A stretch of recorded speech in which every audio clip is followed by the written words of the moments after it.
A simple little handy trick if you've got a VW or an Audi with key start is to put it in wiper mode when you're trying to change your wiper blades. Really, really easy to do. Just all you need to do is this. Get inside your car. Grab the key, chuck it in the ignition, turn it to on, then turn it to off.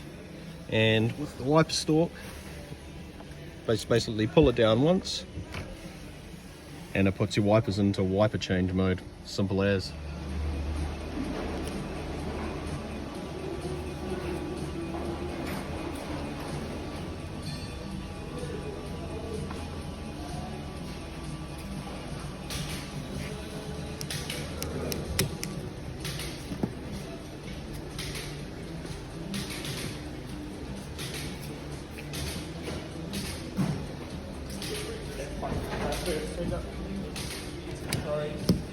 And simple as that.